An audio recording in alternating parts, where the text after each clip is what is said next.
ये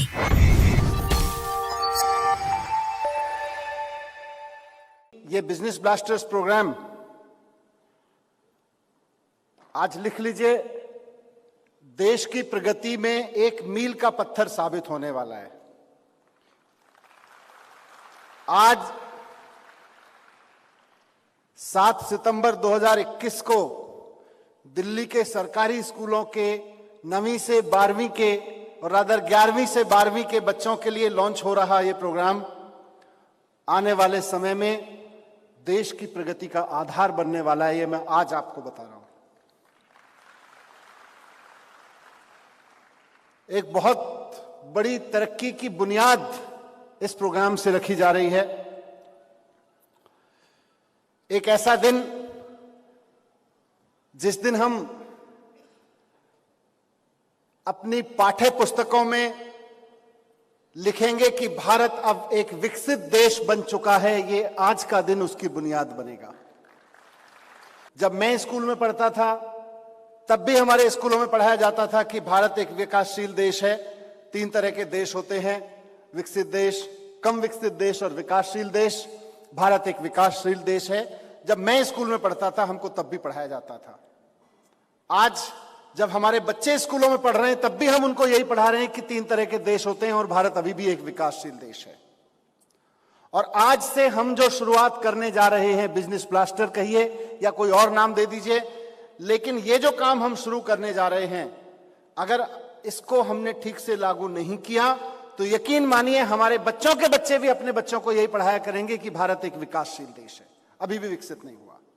लेकिन अगर हमने और आपने मिलकर इस बिजनेस ब्लास्टर प्रोग्राम और पूरे के पूरे एंटरप्रेन्योरशिप माइंडसेट करिकुलम को हमने ठीक से लागू कर दिया तो आज मेरा पूरा भरोसा है कि 15 से 20 साल मैक्सिमम लगेंगे कि हम अपनी टेक्स्ट बुक में बदल देंगे इस इतिहास को कि भारत अब विकासशील देश नहीं, विकसित देश बन चुका है।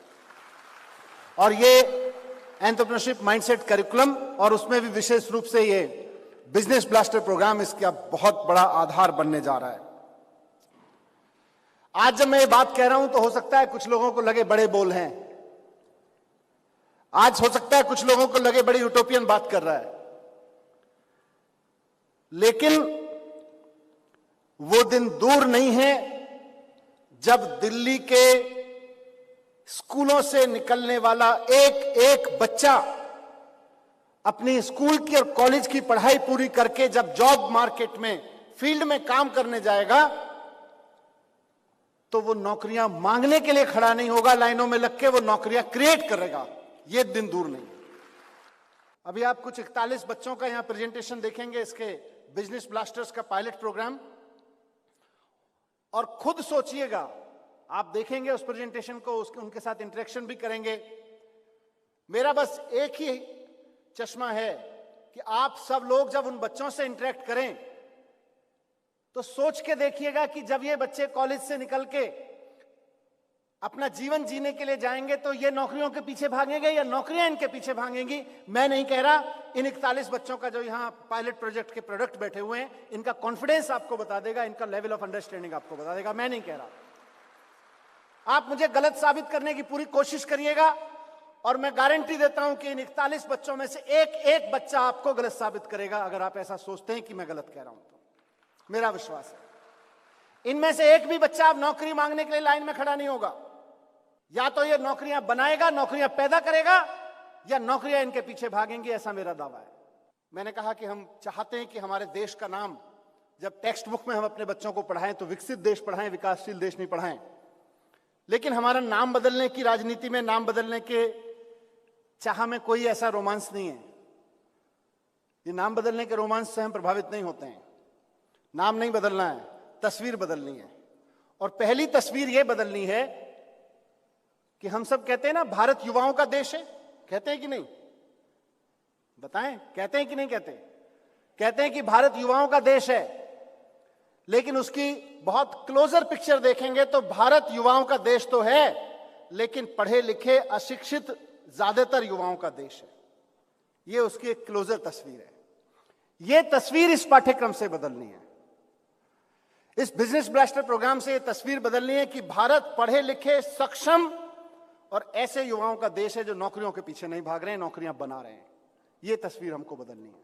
आज हमारे स्कूलों में हम जिन बच्चों को पढ़ा रहे हैं, आप सब जानते हैं कि उनको हम जॉब्स के लिए तैयार कर रहे हैं। और दुर्घटना यह घट रही है, तेजी से साइंस और टेक्नोलॉजी इतनी तेजी से बदल रही है कि आज हम अपने बच्चों को जिन जॉब्स के लिए पढ़ा रहे हैं, अपनी स्कूल की और कॉलेज की पढ़ाई करके जब वो जॉब मार्केट में जाके खड़े होंगे तो बहुत बड़ी संभावना इस बात की है कि जो जॉब्स आज दिख रहे हैं उन जॉब्स को कल तक कंप्यूटर खा गया होगा, वो जॉब्स एग्जिस्ट नहीं करेंगे। आज हम इन बच्चों को पढ़ा रहे हैं कि कैसे बढ़िया से बढ़िया फिजिक्स समझ लीजिए, केमिस्ट्री समझ लीजिए, मैथ समझ लीजिए, सोशल साइंस समझ लीजिए, लैंग्वेज समझ लीजिए और जाइए नौकरियों की लाइन में जाके खड़े हो जाइए। यह तस्वीर हमको बदलनी है और मुझे भरोसा है कि हमारा बिजनेस ब्लास्टर प्रोग्राम इसका एक बहुत बड़ा आधार है। नीति आयोग से लेकर वर्ल्ड बैंक तक की आप कितनी योजना बनवा लीजिए, नेताओं के कितने ही आश्वासन ले लीजिए चुनावों में, कोई कहे कि मैं आके इतनी नौकरियां दे दूंगा, इतनी नौकरियां दे दूंगा, नेता बेवकूफ बना जाएगा, नौकरियां नहीं आने वाली हैं। और नेता हूं इसलिए इस बात को और जिम्मेदारी के साथ कह रहा हूं। बिजनेस ब्लास्टर और ईएमसी से नौकरियां निकलेंगी, नेताओं के आश्वासनों से नहीं निकलेंगी और वर्ल्ड बैंक और नीति आयोग की रिपोर्ट से नहीं निकलेंगी।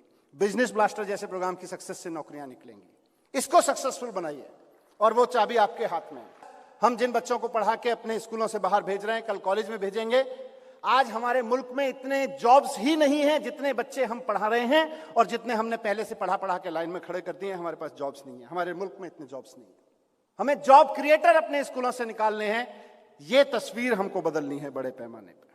दूसरा, जो मैंने कहा, भारत युवाओं का देश है। जब हम टीवी में ये बात सुनते हैं, इंटरनेट पे पढ़ते हैं तो बड़ी एनर्जी आती है, लेकिन भारत युवाओं का देश तो है, लेकिन यह भी समझना पड़ेगा, जो मैंने भी कहा, कि भारत शिक्षित बेरोजगार युवाओं का देश ज्यादा होता चला जा रहा है और ऐसे समय में होता चला जा रहा है। मैं दूसरी तस्वीर आपके सामने रख रहा हूं। 25 करोड़ लोग देश में ऐसे हैं जिनके पास में घर नहीं है। यह कैसे हो सकता है कि हमारे पास लाखों सिविल इंजीनियर बेरोजगार घूम रहे हों और 25 करोड़ लोग, उनके लिए सोने के लिए एक छत उपलब्ध ना हो? यह कैसे हो सकता है? कहीं ना कहीं हमारी एजुकेशन में कोई कमी तो है। मैं किसी रिपोर्ट में पढ़ रहा था, मुल्क में 17-18 करोड़ लोग आज भी रात को भूखे सोते हैं, उनके पास खाने के लिए भोजन नहीं है। और इस देश में एग्रीकल्चर यूनिवर्सिटी और फूड टेक्नोलॉजी के कॉलेजेस से निकले हुए लड़के लड़कियों की लाइन लगी पड़ी है, जो कह रहे हैं हमारे पास में काम नहीं है। जिस मुल्क में 18 करोड़ लोग भूखे सो रहे हैं, उस मुल्क में अगर एग्रीकल्चर यूनिवर्सिटी और फूड साइंस कॉलेज से निकले हुए लड़के लड़कियों के पास काम नहीं है, तो कहीं ना कहीं हमें अपने एजुकेशन के ऊपर सवाल उठाना पड़ेगा कि दिया क्या उनको, उनके साथ 6 साल 20 साल हमने किया क्या फिर, अगर वो भूखे लोगों को खाना उपलब्ध नहीं करा सकते हैं। आप लोग केमिस्ट्री पढ़ाते हैं, साइंस पढ़ाते हैं, केमिस्ट्री पढ़ाते हैं, उसके बाद केमिस्ट्री ग्रेजुएट करते हैं, उसके बाद केमिस्ट्री का पीएचडी बनाते हैं। पोस्ट ग्रेजुएट बनाने के बाद आप सोच के देखिए, एक टीचर होने के नाते, एक प्रिंसिपल होने के नाते मैं चाहता हूं, और खासतौर से ईएमसी की जब हम बात करें और बिजनेस ब्लास्टर की बात करें और इससे हम क्या हल करना चाह रहे हैं, क्या लार्जर विजन लेके चल रहे हैं, इस पे तो सोच के देखिए कि इस देश में दवाइयों की कितनी कमी है और हम कितने लड़के लड़कियों को केमिस्ट्री पे केमिस्ट्री पढ़ाए जा रहे हैं। हम रसायन शास्त्र के पीएचडी दे रहे हैं, लेकिन हमारे रसायन शास्त्र का पीएचडी जाके कॉलेज में कहता है मुझे प्रोफेसर बना दो, प्रोफेसर की नौकरी दे दो। ऐसा क्यों नहीं हो सकता है कि हमारा केमिस्ट्री पढ़ने वाला लड़का जाके कहे मैं ऐसा केमिकल बनाऊंगा, ऐसी दवाइयां बनाऊंगा कि इस देश में किसी के लिए दवाइयों की कमी ना हो, मैं उस सेक्टर में जाऊंगा। वो जाके नौकरियां ढूंढ रहे हैं। कहीं ना कहीं हमारी एजुकेशन में एक बड़ी कमी है और आज के दिन हम सब पिछले 2 साल से इस पे काम कर रहे हैं। मैं अंडरलाइन कह के कहना चाहता हूं कि सबसे बड़ी कमी हमारे यहां यही है कि हम अपने बच्चों को नॉलेज तो बहुत शानदार देने में कामयाब हो रहे हैं, उनको एंटरप्रेन्योरशिप माइंडसेट देने में कामयाब नहीं हुए। ये ठीक ऐसा है जैसे एक बहुत शानदार माइक तो आपने बना के दे दिया, लेकिन उसका तार नहीं लगाया और वायरलेस सिस्टम है नहीं। अब मैं बोलता रहूं, आप तक मेरी आवाज ही नहीं पहुंचेगी। ये जो तार है या वायरलेस सिस्टम है, वो माइंडसेट का काम करता है। ये जो इसकी टेक्नोलॉजी है माइक की, ये मेरे सिग्नल को पकड़ के, मेरी आवाज को पकड़ के इसको कन्वर्ट करने का काम करती है, साउंड्स में एम्पलीफाई करने का काम करती है, लेकिन ये वायर आप तक ले जाता है। ये माइंडसेट की कमी रह गई। इसे दूसरा उदाहरण मैं दूं तो एक बहुत शानदार बहुत चमचमाता हुआ 5 स्टार होटल जैसा मकान हमने बना दिया और हम बहुत खुश हुए जा रहे हैं कि देखो हमारा मकान कितना शानदार है, देखो हमारी दीवारें कितनी चमचमाती हैं, देखो हमारा रूफटॉप कितना अच्छा है। लेकिन हकीकत यह है कि हम बुनियाद डालना भूल ही गए। और जब एक शानदार आप मकान बनाते हैं और बुनियाद नहीं डालते तो क्या होता है? मकान चोरी हो जाता है। आपका मकान चोरी हो गया। आपने अपना बढ़िया चमचमाता हुआ IIT से निकला हुआ एक माइंड मकान बनाया, उसमें माइंडसेट की बुनियाद नहीं रखी, अमेरिका की कंपनी आई उठा के ले गई। मैं किसी विदेशी कंपनी के खिलाफ नहीं हूं, मैं इस पक्ष में भी नहीं हूं कि हम ये कोई ऐसा यूटोपियन नारा लगाने लगे, आइडियोलॉजी का नारा लगा ले। नहीं नहीं, हमारे बच्चे अब विदेशी कंपनियों में काम नहीं करेंगे, करेंगे, खूब करेंगे। लेकिन विदेशी कंपनियों में काम करने के साथ साथ अपने देश में भी ऐसी कंपनियां बनाएंगे। आज इस बिजनेस ब्लास्टर प्रोग्राम को लॉन्च करते हुए मैं चाहता हूं कि हमारे सारे प्रिंसिपल्स और सारे टीचर्स ये सपना देख के इस प्रोग्राम को चलाएं कि आज की जो स्थिति है नौकरियों की, आज मेरे यहां देश में सबसे शानदार इंस्टीट्यूट कॉलेज में पढ़ने वाला लड़का लड़की और उसका परिवार सपना देखता है कि अगर ठीक से जुगाड़ लग जाए तो अमेरिका की फलां कंपनी में नौकरी करनी है, यूरोप की फलां कंपनी में नौकरी करनी है। इस तस्वीर को पलटना है साथियों, इस तस्वीर को इधर पलटना है कि हमारे देश के ये बच्चे बच्चियां कल को ऐसी कंपनियां खड़ी कर लें, इतनी शानदार कंपनियां खड़ी कर लें कि अमेरिका, यूरोप और जापान की किसी कॉलेज में पढ़ने वाली लड़की सोच रही हो कि भारत की फलां कंपनी में नौकरी लग जाए तो जिंदगी बदल जाएगी। और ये हम कर सकते हैं। इसकी बुनियाद रखने का दिन है आज मैं जब कह रहा हूं कि इसको नींव का पत्थर बना दीजिए तो मेरे कहने भर से नहीं होगा। लेकिन अगर दिल्ली के 1000 प्रिंसिपल्स और 1000 EMC कोऑर्डिनेटर्स इस बात को समझ गए तो ये हो जाएगा। खाली मेरे कहने से नहीं होगा। यहां बैठा एक एक शख्स अगर इस बात को समझ गया कि हमको बड़ा सपना देखना है और ये बड़ा सपने को सच करके दिखाना है तो कोई दुनिया की ताकत नहीं है जो इसको रोक देगा। और जब मैं ये कह रहा हूं तो ऐसा नहीं है कि हमारे देश में काम नहीं हुआ। कोई ये ना सोचे कि मैं किसी एरोगेंस में बात कर रहा हूं कि बस अब हम आ गए, काम हो जाएगा, हमसे पहले नहीं हुआ। साहब, ये टाटा स्टील हमने नहीं बनवाई थी, और टाटा स्टील जिसने स्थापित की होगी, जिंदल स्टील जिसने स्थापित की होगी, ये टाटा, बिरला, अंबानी, अडानी और तमाम नाम लो, इन्फोसिस, ये सब कोई हमारे आज के स्कूलों से निकलने वाले बच्चे नहीं हैं। ये भी किसी स्कूल से निकले ही हैं। लेकिन एक बुनियादी खामी मैं देखता हूं, ये स्वीकार करते हुए कि काम बहुत शानदार हुआ है देश में। हमारे यहां स्टील की इंडस्ट्रियां कब लगी? आप सोच के देखिए, सब पढ़ने पढ़ाने का काम करते हैं। हमारे मुल्क में स्टील की इंडस्ट्रीज तब लगनी शुरू हुई जब दुनिया के बहुत सारे मुल्कों में 100 साल तक इंडस्ट्री ने काम कर लिया था। हमारे देश में हर वो काम जिस पे आज हम अपनी इकोनॉमी को टिकाए हुए हैं वो तब शुरू हुआ जब हमारे से ज्यादा कोई और उसमें आगे निकल गया था। हमने तब शुरू किए वो काम। ज्यादातर काम हमारे यहां जो इंडस्ट्री से रिलेटेड है, जो एंटरप्रेन्योरशिप से रिलेटेड है। लेटेस्ट की मैं बात करूं, मैकिन हमारे साथ बैठे हैं, वन ऑफ द फाउंडर्स।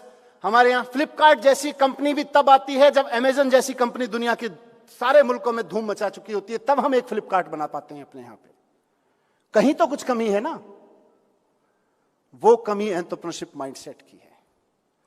उस कमी को दूर कर लीजिए। हमारे यहां फ्लिपकार्ट अमेजन से पहले बनने लगेगी। हम मेहनत करना सिखा रहे हैं अपने बच्चों को, टैलेंट खूब दे रहे हैं, मेहनत करना सिखा रहे हैं, हिम्मत नहीं दे पा रहे हैं। एंटरप्रेन्योरशिप माइंडसेट कैरिकुलम के जरिए हिम्मत दे दीजिए, बिजनेस ब्लास्टर प्रोग्राम के जरिए हिम्मत दे दीजिए। यही बच्चे आपको बता देंगे कि फेसबुक इंडिया में कैसे बनाई जा सकती है। यही बच्चे आपको करके दिखा देंगे कि ट्विटर जैसी नई नई कंपनियां भारत में कैसे पैदा की जा सकती हैं, जिससे सारी दुनिया नौकरी लेके घूमती है।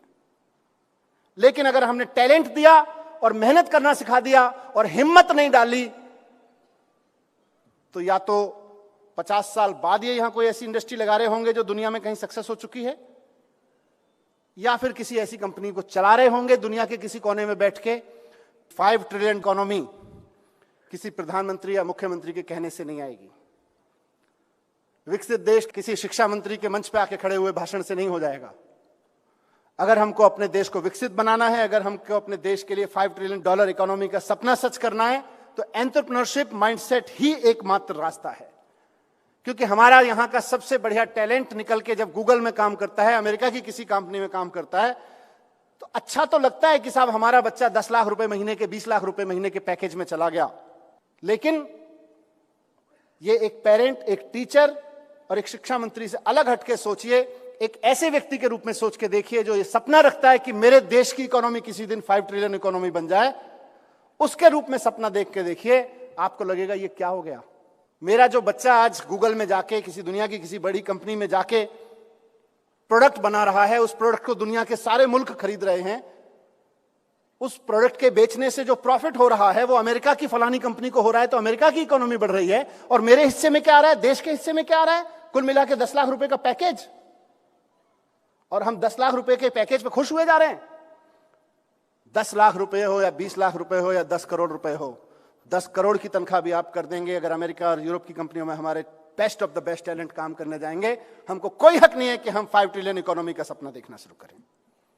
अगर 5 ट्रिलियन इकोनॉमी का सपना देखना है तो उससे पहले उस सपने की बुनियाद ये देखिए कि हमारे देश के स्कूलों में पढ़ने वाला हर बच्चा जब किसी कॉलेज में जाए तो वो अपनी नॉलेज तो लेके जाए, उसका माइंडसेट एंटरप्रेन्योरशिप होना चाहिए, एंटरप्रेन्योरल माइंडसेट लेके जाए। वो मैं आज आपसे अपेक्षा करके आया हूं। और मैं महज इस प्रोग्राम की शुरुआत करने नहीं बल्कि आप सबसे ये मांगने आया हूं कि अगला 1 साल करके देख लीजिए, आपका भी कॉन्फिडेंस बढ़ जाएगा।